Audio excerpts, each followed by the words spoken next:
Halo, assalamualaikum warahmatullahi wabarakatuh. Di sini saya Selma Juliana Salihah, mahasiswi Institut Agama Islam Tarbiyatul Thalabah, Prodi Ilmu Al-Quran dan Tafsir. Di sini Selma akan menjelaskan tentang mata kuliah pengembangan kurikulum Kurdis. Nah, di sini pada makalah yang telah dikaji bersama di kelas, Selma akan menjelaskan tentang komponen kurikulum dan tujuan pembelajaran.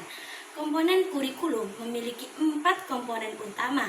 Yang pertama ada tujuan, yang kedua isi atau materi, yang ketiga ada metode atau strategi, yang keempat ada evaluasi. 4 ini adalah komponen penting dalam kurikulum.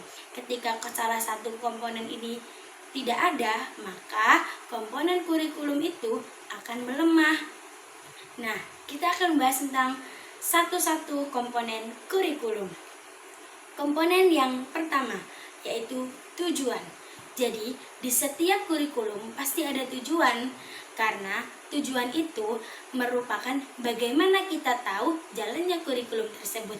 Menurut Tyler, kurikulum itu tujuannya harus diurutkan secara sistematis dan dapat dipahami. Sedangkan macam-macam tujuan itu dibagi menjadi 4 dalam kurikulum.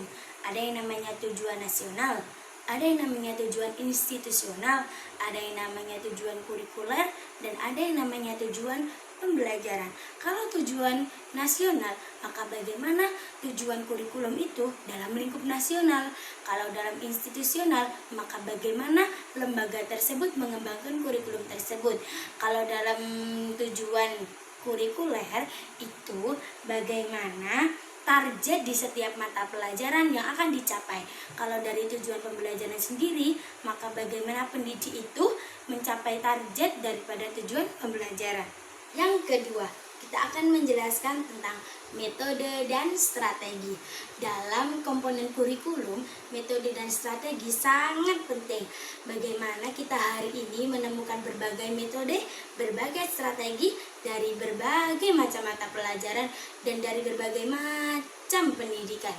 Yang pertama, kita ketahui sekarang ada metode deep learning, ada discovery learning, ada metode ceramah, dan ada metode yang lain sebagainya. Sedangkan isi adalah bagaimana pembelajaran itu dapat ditempuh oleh seorang peserta didik sebagaimana dalam tujuan kurikulum. Yang terakhir ada yang namanya evaluasi. Evaluasi adalah bentuk pengukuran bagaimana kurikulum itu berjalan di seiring waktu. Maka ketika evaluasi, kita tahu bagaimana kekurangan kurikulum tersebut, bagaimana kelebihan kurikulum tersebut, dan bagaimana cara kita memperbaikinya.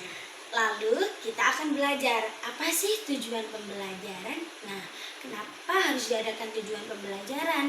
Salah satu alasannya adalah biar pendidikan di negara ini itu ada arahnya. Kita tahu pendidikan ini arahnya kemana. Dan dari tujuan pembelajaran tersebut, kita tahu bagaimana evaluasi guru dalam mengajar kepada anak-anak. Yang ketiga, yaitu kita tahu bahwasanya target kita atau target kurikulum kita itu apakah sudah bagus atau perlu diperbaiki. Itulah pentingnya tujuan pembelajaran. Oke, cukup sekian dari saya. Kita sudah menjelaskan tentang bagaimana komponen kurikulum dan bagaimana tujuan pembelajaran. And see, bye-bye.